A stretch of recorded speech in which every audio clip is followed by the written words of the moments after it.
As of now, at least 6 people are reported to be injured as well. Let's listen in. Information that we're not going to release because it's still an ever-evolving situation.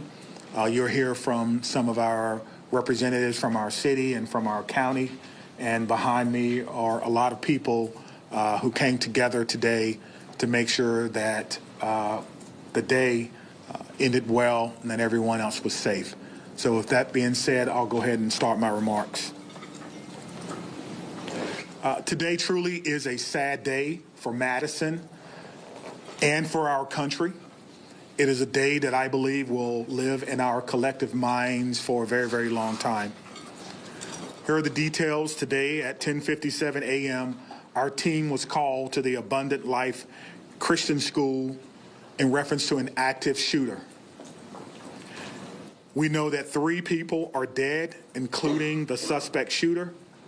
We know that the suspect shooter was a teenage student who attended the school. At this time, we're not releasing the age or gender of the student or any other identifying remarks about the student. 2 other people have died. That died were a teacher and a teenage student. 6 other people were injured. 2 students are now in critical condition in the hospital, and these injuries are considered life-threatening injuries. 4 students are also at other area hospitals with non-life-threatening injuries. But these are just the physical injuries that we know about. We know that this was the middle of the day of a school day, and so there will be other injuries that we'll have to face for a very, very long time. And we're going to do everything we can as a community to heal those injuries as well. Many of you have asked me about the why of this. Why did this happen? What do we know? What was the motivation? I do not know. But I will tell you this, our detectives are working hard in the investigative process to find out as many answers as we can so that we can further prevent these things from happening, not only in this community, but in other communities around our country. I think we can all agree that enough is enough, and we have to come together to do everything we can to support our students, to prevent press conferences like these from happening again and again and again. The school building itself is clear. We have cleared the school. There's no other threats or danger to the community. We're in the process now of what we call reunification. And what that simply means is making sure that every student that was in the school is present and accounted for and returned to their loved ones. This usually takes a while, but we have practiced, unfortunately, and practice, and that's why we're able to reunify students with their parents within hours of a school shooting. The reunification is taking place at the Dean Clinic on Stoughton Road, and I certainly thank them for their help. Again, we need our public to find an alternate route. If that is your normal way home as we get closer to the end of the day, please be patient or find another route home. We're currently processing the scene. We're interviewing those who may have been witnesses, and we're obtaining search warrants to get additional information. And lastly, I want to just say thank you to everyone who's standing behind me, the organizations and agencies that they represent, the men and women of the Madison Police Department and Dane County Sheriff's Office who selflessly ran into a building not knowing what they were going to encounter. Many of you know this about me, but I started my professional career, if you will, as a public school teacher back in 1997. And I taught public school for 4 years. It was one of the greatest joys of my life before becoming a police officer. And I can tell you what a special place our schools are. With that being said, we owe it to our community to do everything possible to ensure that it's not only a special place, but a safe place as well. And we're going to continue to do that. So we ask for your patience as information is coming in. We will do the best that we can to bring you accurate and timely information, but we want to make sure that our public knows that we're working extremely hard on this particular incident. There are a lot of people involved, and certainly we're going to come together as a community. I'd like to bring up at this time Police Fire Chief Chris Carver. Thank you, Chief Barnes. Before I start, the only thing I can say is this is not a place that any fire chief or any one of us would ever want to be. And I can't believe I'm standing here today talking about this incident. The fire department is a part of this community, much like all of the folks standing up here with me today. Our hearts are with and our arms are around everybody impacted today and everybody within our community. With that, I won't repeat the details shared by Chief Barnes, but I will share with you the fire department activity for today. Much like Chief Barnes mentioned, at 10:57, we were also dispatched with Engine 5 and Medic 5 to the same location. Throughout the course of the incident, we responded with 5 engine companies, 4 ladder companies, 15 ambulances. I would like to take a moment and share our gratitude for our county partners throughout a multitude of EMS and fire agencies that joined us in the response today. We also had 11 off-duty chief officers that came in on this response. So it was a tremendous response from the fire department. We transported 4 patients to St. Mary's. We transported 3 patients to the University of Wisconsin hospitals. On the arrival of our crews, I can say my gratitude to our membership for what they did and their selfless actions today.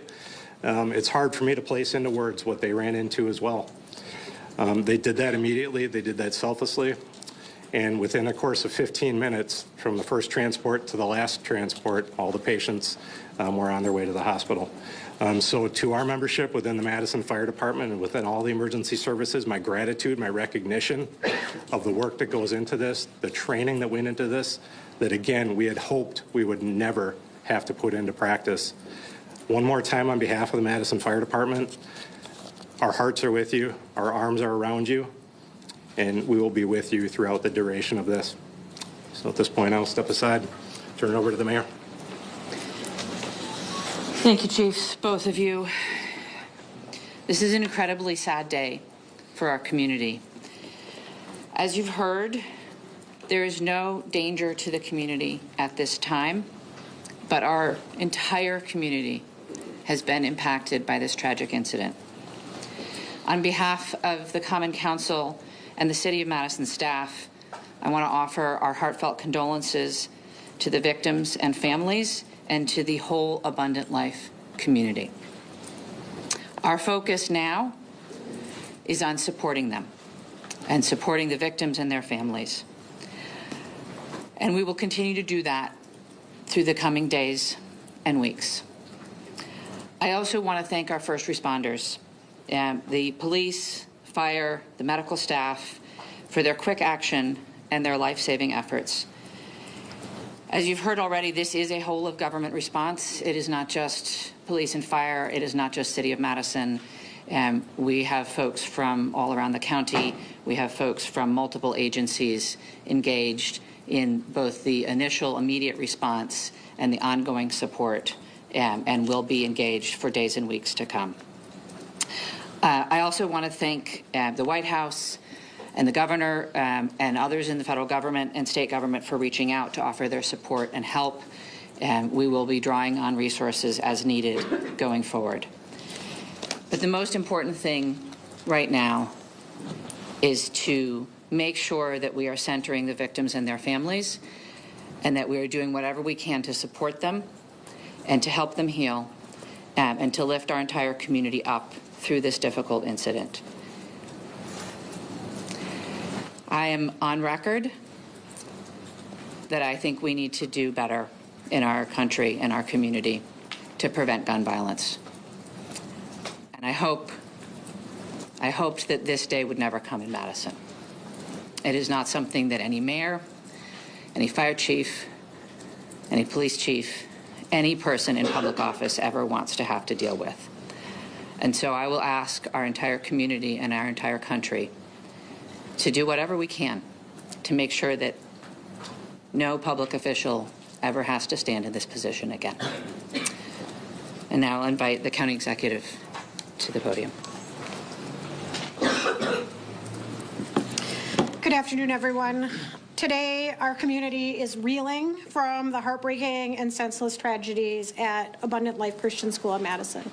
As a mom who received a text from her son at a high school here in the city of Madison wondering if he was safe, I can tell you, this hits you in the gut.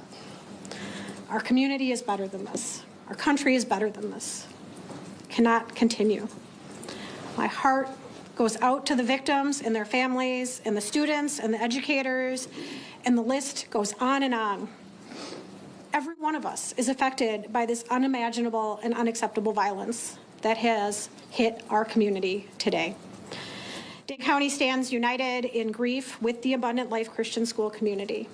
The Sheriff's Department, the Department of Emergency Management, Department of Human Services have all been on the front lines. My phone has been ringing from people across our state and our nation asking what it is that they can do to help our community.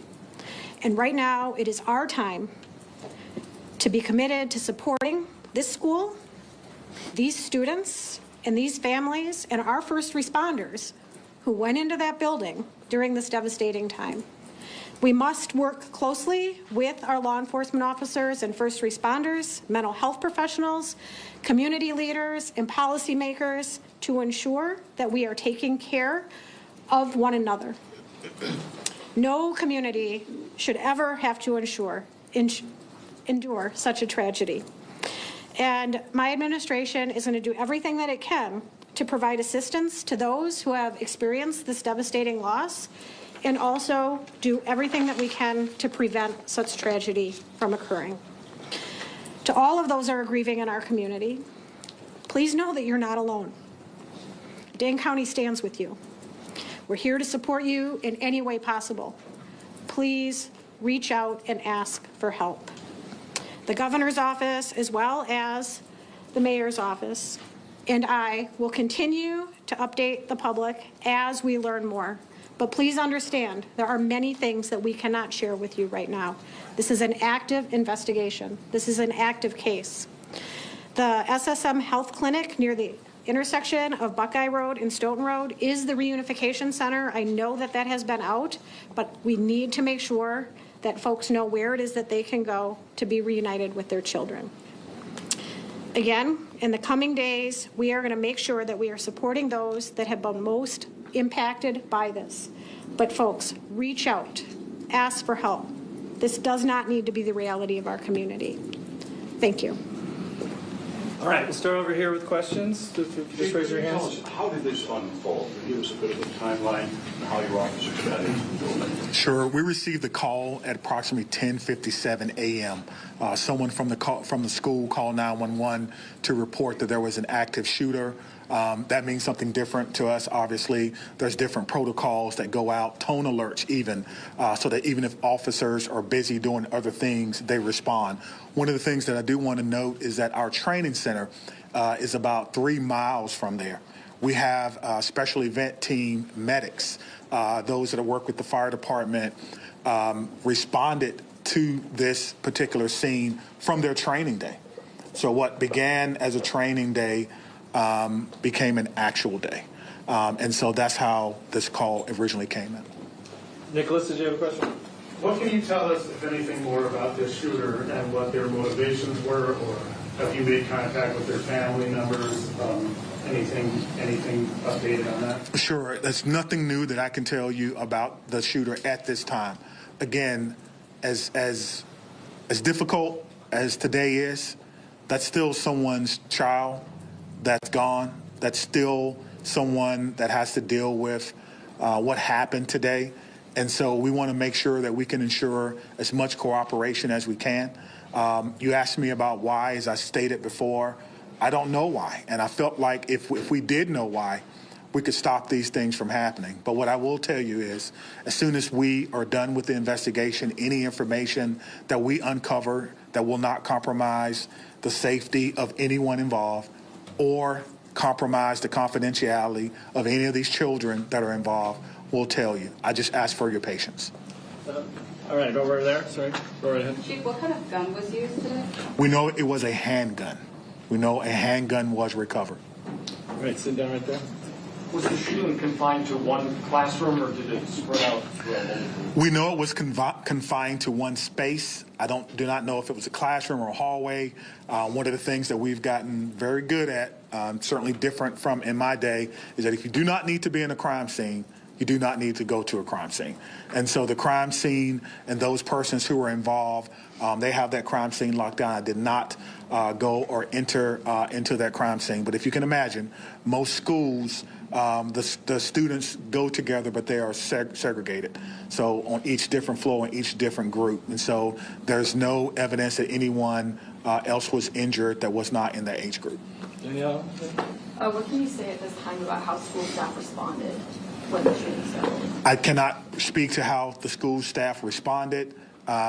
We did have injuries, but it could have always, of course, had additional injuries. I do not know what the school's protocols are. Again, this is a private Christian school. I know that we have a very good rapport with MMSD, Madison Metropolitan Schools, public schools. So we have done trainings for them before, but I would assume that most of the teachers have the same or some similar type of training as a part of their certification. There's conflicting reports outline about how many students are enrolled at the school. Can you confirm approximately how many students attend the school? I do not know how many students attend the school, but their website says that they serve about 200 families. Right in the back, white. What kind of support systems are going to be made available to people who are affected by this attack? That's a good question. As you heard from our mayor and our county exec, we have services within our government that will be made available to them. I have a lot of confidence that they're going to follow through on that, and we'll make sure that that persons who need to. Do you guys want to speak to that? So, Dane County Human Services, as well as the Red Cross and other consolidated agencies, are already on scene. And we will continue to be on scene, and those resources will be bolstered. Again, please reach out. You are not alone. We are going to navigate this together, and there are people who are affected by this trauma who are not in the reunification center or at the school. We need folks to be reaching out because we do have resources available. 27. Did you know if Abundant Christian Life School, did they have a school resource officer employed? It's not my knowledge that they had a school resource officer. That if they did, it would be a police officer, and I know where they all are, and they're not in the schools right now. 15 in the back there. So in terms of witnesses that you mentioned about investigation, what is that looking like, and how many witnesses are you guys keeping with? Sure. So the detectives will talk to anyone who may have seen this particular event unfold, anyone that may have been unfortunate to hear something. They will be talking to them. It's my understanding that that's in process now, and everyone is cooperating fully. That will give us an idea of not only what unfolded, but it could answer the question to motivation, because again, the students who unfortunately had to witness this. But that's not something that we want to rush. We're not going to interrogate students. We're going to give them an opportunity to come in and speak to what they may have saw when they feel ready, which is why some of these questions can't be answered right now. All right, Spectrum Room. How do you reassure the community that it's still okay to go back to school? I mean, everybody's got kids, and I think, maybe it happened at this school, but there's everybody that's got a kid anywhere, right? This in the county, it's going to be hard. Yeah, I think you're asking me, how can I say 100% that no child will ever be harmed in school? I can't. No police chief can. But all I can tell you is that we have systems in place so that if something happens, we can respond like we did today. I can tell you that our mayor and our county exec has committed resources to not only public health, but also mental health. I can tell you that every teacher that I've ever had contact with at MMSD cares deeply about their students. Every staff member, I talk to staff members all the time who tell me things that are going on in the schools and want to do whatever they can, even if it's under anonymity, to let me know that they want to have a safe school. So my reassurance to the public is that if you see something, say something. If you know someone who may be going through a difficult time, please reach out to someone. And I think what I can do is make sure that our police department is transparent and open and honest and inviting for people to call and give information. I think MMSD does an excellent job of that, and the same thing can be said for any other private school. If you want to give information or you need someone to talk to, I can promise you we'll have someone there to get that information. All right, then. Yes. Understanding that this is a private school you may not be as familiar with, what can you tell us about some of the physical measures that are in place at this school, whether it's metal detectors, secure entryway, cameras, etc.? Yeah, that's a good question. I've never been in this school, unfortunately. I'm not aware that there were metal detectors in the school. That's something that we can certainly look at. Most schools have some form of surveillance or public space cameras, but that will be, of course, part of the investigation process. Scott?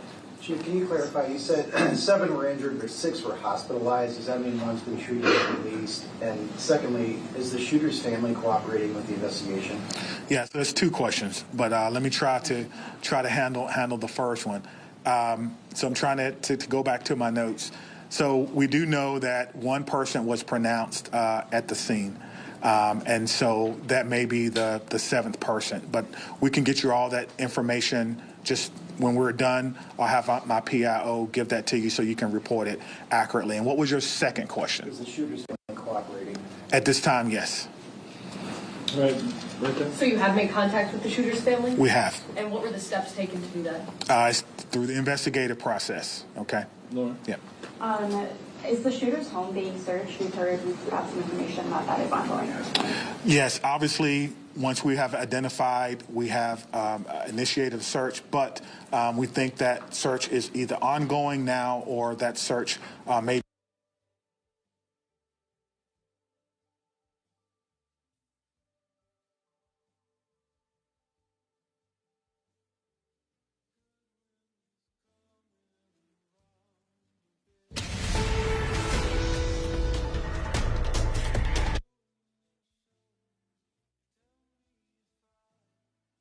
It's about the safety of everyone. This is going to be a long day for the Madison Police Department. We just want some of your patience. Are you aware, had the school had any prior threats? And then just, jumping off of that, do you know if the shooter had any prior contact with law enforcement? We do not know that the shooter had any prior contact with law enforcement, but I did do a check of the school. There were some calls, but they were like 911 hang-ups, things of that nature. There was nothing that suggested that the school was a place that violence would occur. Chief, I know that you mentioned that the shooter died of a self-inflicted gun wound. Did that happen before officers arrived at the school or when the shooter saw officers coming into the school? Yeah, so let me say that the cause and manner in which the shooter died will be determined by the inmate. But what I can tell you is the shooter was dead upon our arrival, police department arrival, and no officers fired their weapons. Okay? Lucas? What are these search warrants you're executing, or are they at the residence on like a device the shooter had?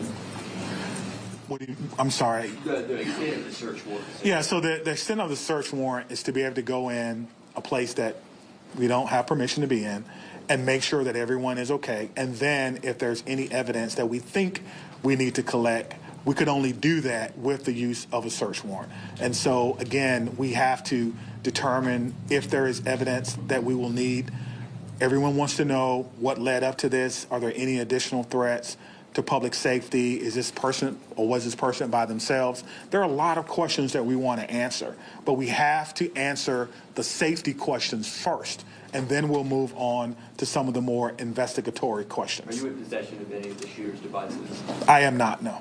Stephanie? I'm wondering about metal detectors. You mentioned in the first meeting that you were not a fan, and that this school probably doesn't have them. And do you know other schools that do? Do you think that that's something we should start talking about, metal detectors in schools? I guess the question is, would you want your child to go to a school with or without metal detectors?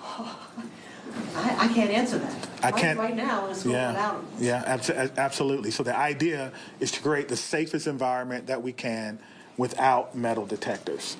That is my answer. In the back, Chief, this was a shooting at a Christian school right before the Christmas holiday. Can you address the impact of that? And is the Christmas holiday at all, in your belief, related to as a motivation for the shooting? Yeah, so to the question of motivation, we don't know why, but to the question of so close to Christmas, we have a lot of people going to be impacted.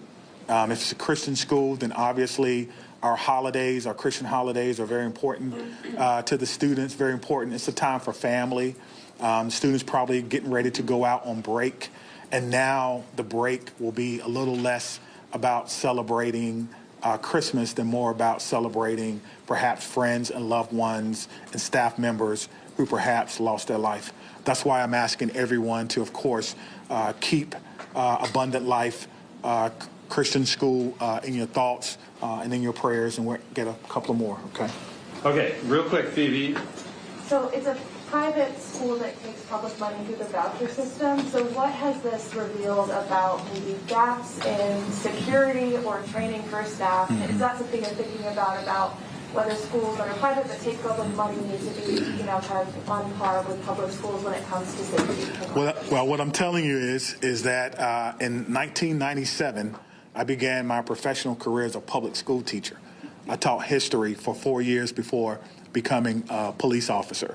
So I did not get far enough to take courses in administration and budgeting of schools. I don't know what governs private schools, if they receive money, where that comes from. That would probably be a question that you would probably need to ask someone who's more intimately involved in the school system and what their requirements are if they do receive that. But you could probably compare what has happened or what goes on, their security measures, with the security measures of any school in MMSD, and then that may give you your answer. That's a very... One very quick follow-up. As you know, there has been some criticism to other law departments in their response to these school shooting incidents, particularly with Uvalde. How did that inform your game plan today, and how quickly were your officers able to get into the school? What were they told to do? Sure. We train on this, as I spoke about earlier. When officers arrive on the scene, they immediately go in, which we did in this case, stop the threat, stop the killing, find the killer.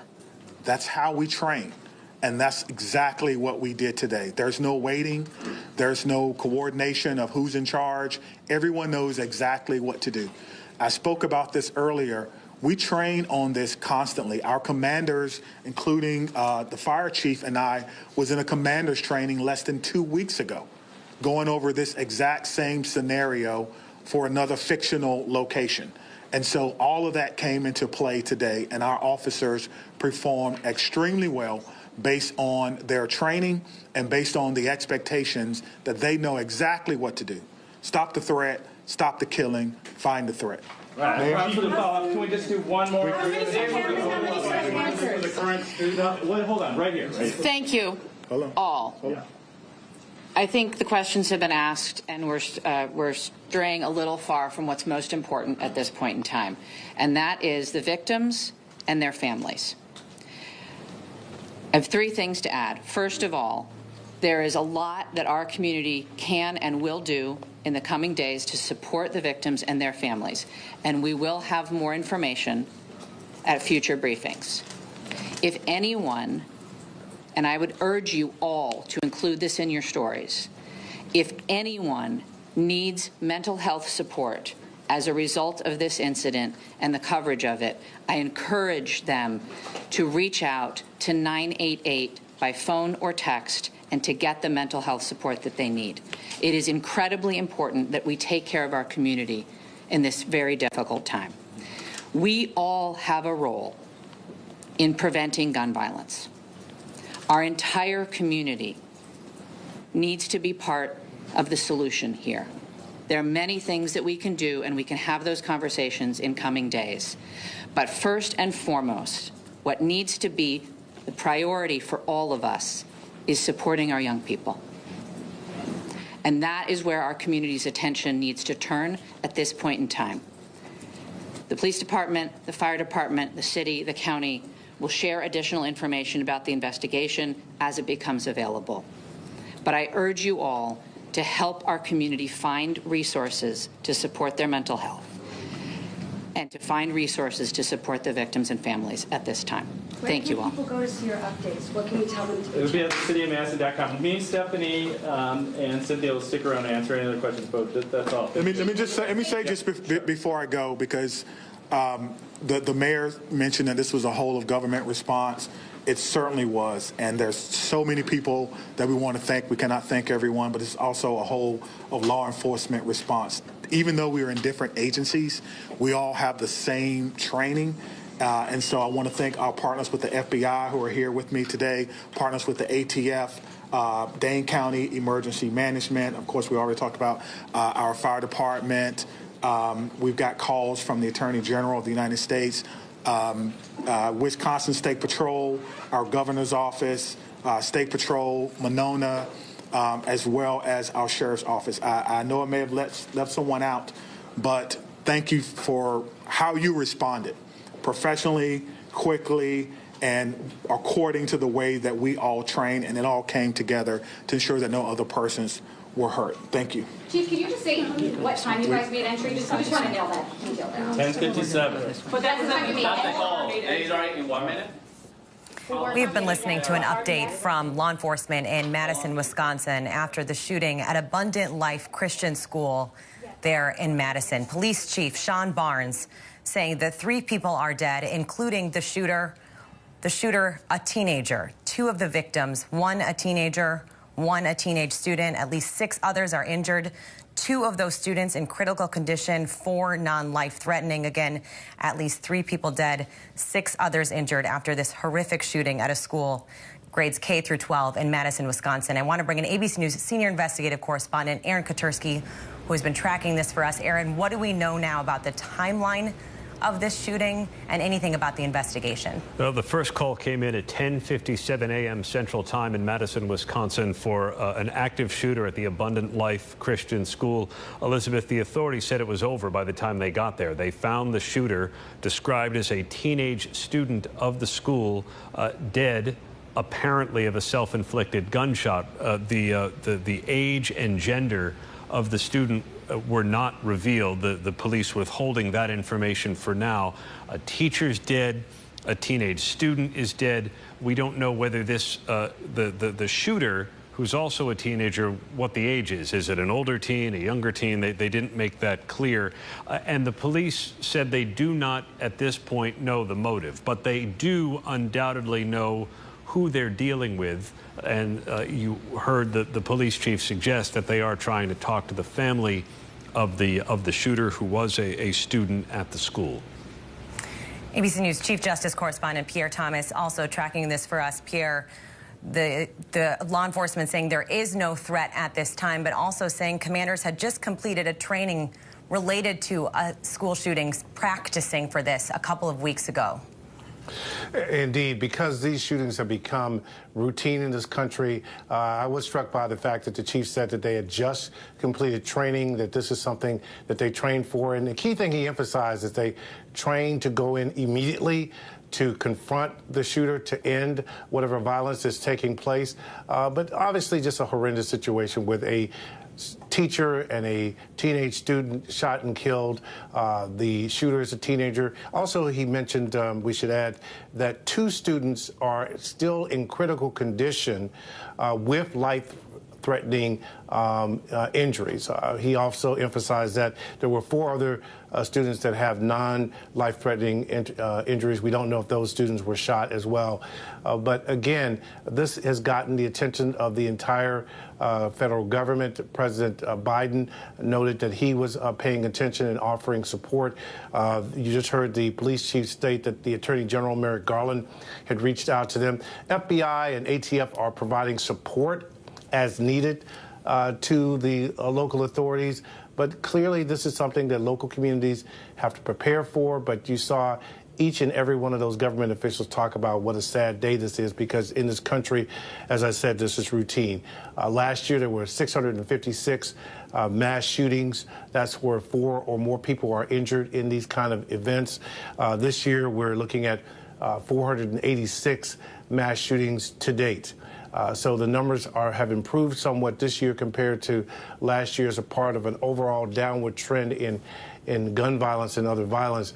But clearly this is something that plagues the country in an ongoing and chronic way.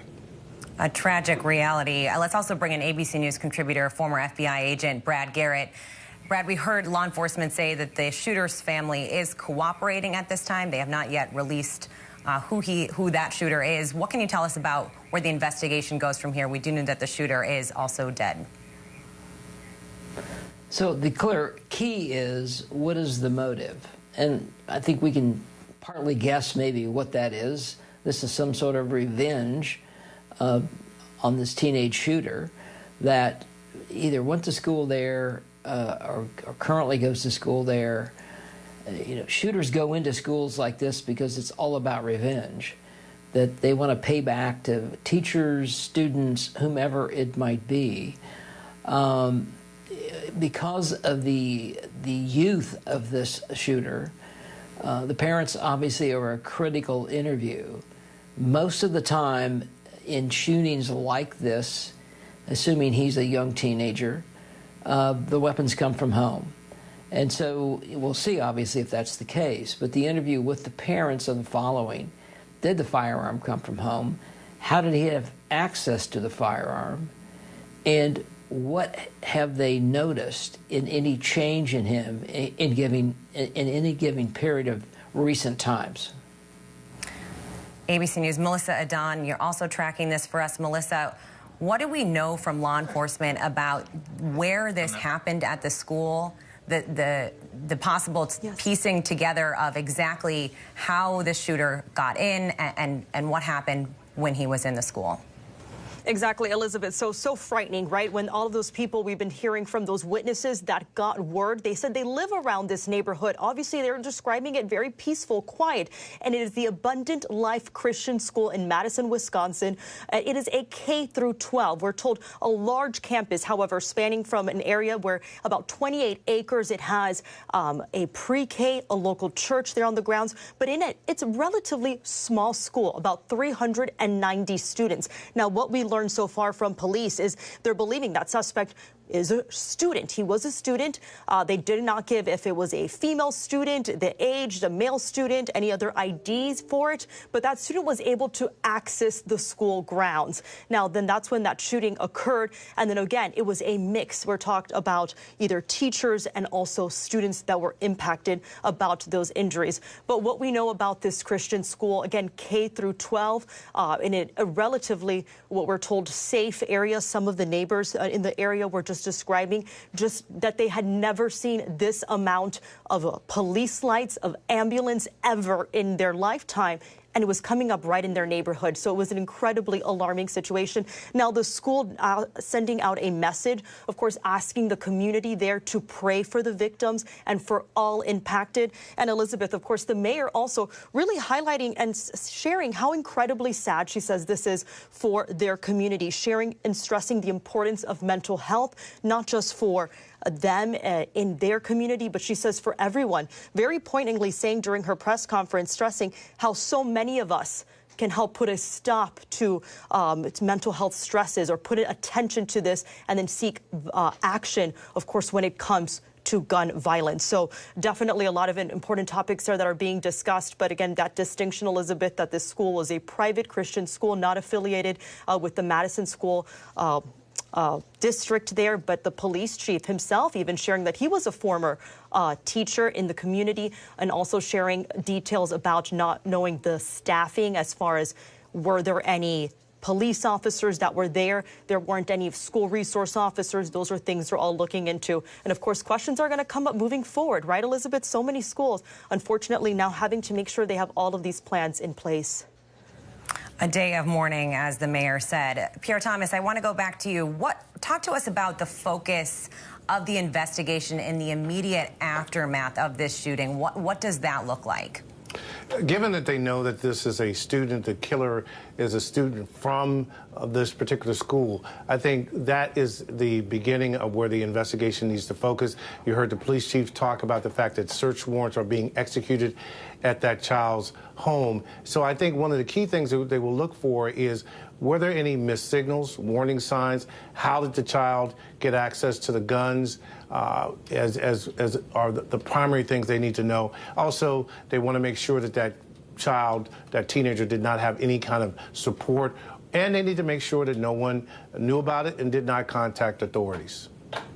And the gun, and also, Elizabeth, I should also add that the ATF will be involved in doing a trace on the weapon to try to find out precisely when it was purchased. That was my next question, actually, Pierre. What do we know anything about the weapon, the type of gun? Walk us through anything that they've told us at this point from the briefing just now. They have identified the weapon as a handgun, not an assault-style rifle, which is what we see in so many of these mass shootings. But we know from past mass shootings like Virginia Tech that a handgun shot at close range is lethal. And I think the one good news that we had today is that the initial reports about the number of those killed was down, was reduced to a total of 3. And again, everyone's praying that no one else succumbs to their injuries. Absolutely, prayers there. Brad Garrett, talk to us a bit about the response from law enforcement here, given that, we saw a higher number at first. Now, as we know, 3 people dead, including the shooter, though 6 others injured, and 2 of them in critical condition. A quick response, it appears, from law enforcement in reaction to this. And that's really the key to keep down the number of people shot and killed. Most mass shootings occur under 5 minutes. I'm sure this one was probably maybe even further down than that, only because we don't know where he was shooting, but if he walked into a classroom, basically, or sadly, you can shoot a lot of people in just a few seconds. And then apparently the shooter took his own life. But the idea that the Madison police probably were within that school within short minutes after they got the word that there was an active shooter probably saved lives. Whether the shooter heard them coming or not, or just believed that they would be coming soon, was apparently enough for him to stop. Melissa, Don, we know two of the victims, a teacher and a teenage student. Yes. What else can you tell us about anything about their identities at this point of those victims?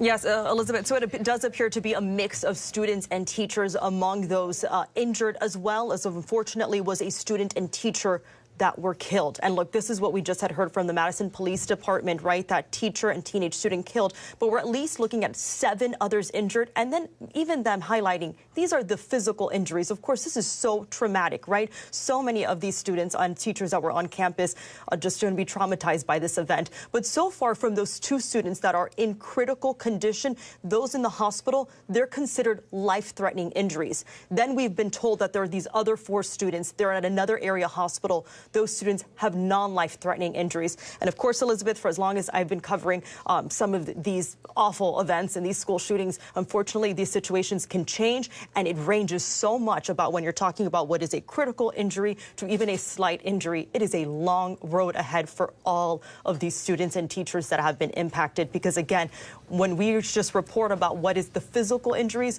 we know that this is such a traumatic experience, and that was something that the mayor, again, earlier was highlighting, Elizabeth. Indeed, one that will stay for a long time. Melissa Adon, Pierre Thomas, Brad Garrett, thank you all so much. Coming up, we're going to turn to President-elect Donald Trump, speaking in a wide-ranging news conference for the first time since Election Day. What he said about his Health and Human Services Secretary nominee, who is on Capitol Hill today.